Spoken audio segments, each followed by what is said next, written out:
नमस्कार दोस्तों, आप देख रहे हैं 24 हेडलाइन। आज की इस वीडियो में जानेंगे दिन की सबसे बड़ी और अहम खबरें। तो चलिए शुरू करते हैं। दिल्ली एयरपोर्ट पर मारपीट के मामले में सीआईएसएफ ने अपने ऊपर से लगे आरोपों का खंडन किया है। सीआईएसएफ का कहना है कि पायलट द्वारा लगाए गए आरोप निराधार है।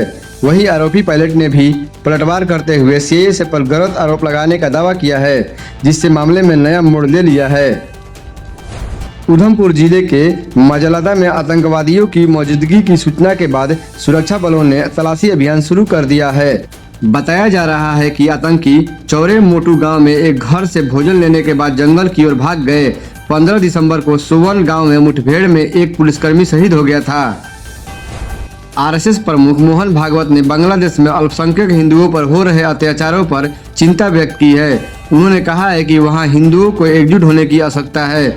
भागवत ने भारत में भी सामाजिक सद्भाव बनाए रखने की बात कही, ताकि ऐसी घटनाओं को रोका जा सके। उन्होंने अल्पसंख्यक समुदायों की सुरक्षा पर जोर दिया। श्री माता वैष्णो देवी साइन बोर्ड में यात्रा नियमों में बदलाव किए गए हैं। श्रद्धालुओं को RFID कार्ड प्राप्त कर 10 घंटे में यात्रा शुरू करनी होगी और 24 घंटे के में यात्रा पूरी करनी होगी। यह नियम तत्काल प्रभाव से लागू हो गया है। भीड़ को नियंत्रित करने और सुरक्षा सुनिश्चित करने के लिए श्राइन बोर्ड ने यह फैसला लिया है। नए नियम के बारे में श्रद्धालुओं को सूचित किया जा रहा है। सुपौल के जदिया पंचायत स्थित प्राथमिक विद्यालय इस्लामपुर रेलवे परियोजना के कारण संकट में है। विद्यालय की पूरी जमीन परियोजना में आने से 102 बच्चों की पढ़ाई खतरे में है। 2006 में स्थापित इस विद्यालय को 2011 में 2 कट्ठा जमीन मिली थी। प्रधानाध्यापक ने शिक्षा पदाधिकारी को जानकारी दी है, लेकिन कोई वैकल्पिक व्यवस्था नहीं हुई है। बुलंदशहर में मां बेटी सामूहिक दुष्कर्म मामले में सीबीआई ने 11 अप्रैल 2017 को सलीम, साजिद और जुबैर के खिलाफ आरोप पत्र दाखिल किया था। 27 जुलाई 2018 को नरेश, सुनील और धर्मवीर के खिलाफ आरोप पत्र दाखिल किया गया। तभी से अदालत में मामले का ट्रायल चल रहा है। पीड़ित परिवार को प्रदेश सरकार ने मकान दिया था। घटना के बाद से पीड़ित परिवार नोएडा में दूसरी जगह शिफ्ट हो गए थे। अपोलो हॉस्पिटल भारत में सबसे बड़ी हॉस्पिटल चेन है। इसकी शुरुआत 5 फरवरी 1933 को जन्मे प्रताप चंद्र रेड्डी ने की थी, जो एक उद्यमी और कार्डियोलॉजिस्ट थे। उन्होंने 42 साल पहले पहला हॉस्पिटल चेन्नई में खोला। फोर्ब्स के अनुसार उनकी नेट वर्थ 3.3 अरब डॉलर है। उनकी 4 बेटियां मिलकर अपोलो हॉस्पिटल को संभालती है। रेड्डी को पद्म भूषण से सम्मानित किया गया था। रिलायंस जियो ने नया हैप्पी न्यू ईयर प्लान पेश किया है, जिसकी कीमत 500 रुपये है। इस प्लान में 28 दिनों की वैलिडिटी के साथ daily 2 GB data, unlimited calling और 100 SMS मिलेंगे। साथ ही इसमें YouTube premium, Amazon prime video, mobile edition जैसे कई OTT प्लेटफॉर्म का सब्सक्रिप्शन भी शामिल है।